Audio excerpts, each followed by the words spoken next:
नमस्कार. एक खास संदेश सगळ्या आता जे पेरेंट्स आहेत ज्यांची मुलं 3री 4थी 5वी 6वी 7वी 8वी 9वीत आहेत.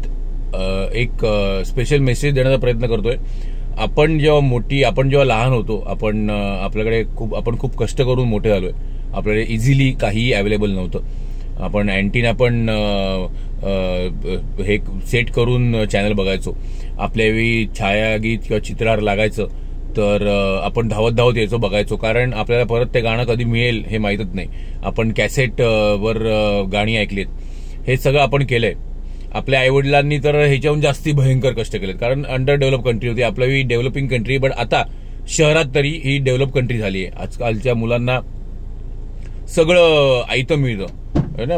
टॅब मोबाईल आल्यामुळे सगळं आयतं मिळतं. त्यांना कष्ट काय हे माहीतच नाही. आपण तरी जेव्हा जॉब करायचो तेव्हा फर्स्ट क्लासचा पास खूप महाग होता, म्हणून सेकंड क्लासने जायचो. तेव्हा मेट्रो काही नव्हती. आपण कसे दिवस काढलेत, कसे काय केलंय हे माहीतच, हे आपल्या सगळ्यांना माहिती आहे. बट आजकालच्या मुलांना हे माहीतच नाहीये. त्यांना कष्ट काय हे माहीतच नाहीये. तर आमची अशी रिक्वेस्ट एज्युकेशन मिनिस्ट्रीला की प्रत्येक शाळेत प्रत्येक दिवसाला 1 तास तरी झाडू मारणं किंवा कपडे झाडू मारणं किंवा भांडी घासणं किंवा फरशी पुसणं हे 1 तास मॅन्डेटरी ठेवा.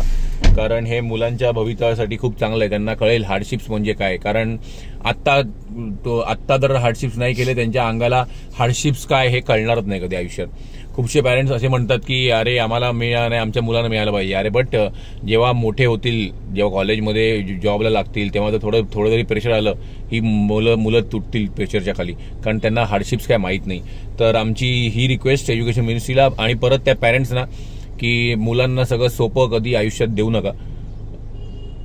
सोपं दिलं तर तुमची मुलं वॉरियर बनणार नाही, आणि वॉरियर नाही बनली तर आयुष्यात ते मोठे थोडंही प्रेशर आलं तर लगेच तुटतील. तर आमची ही रिक्वेस्ट सगळ्यांना. धन्यवाद. थँक्यू.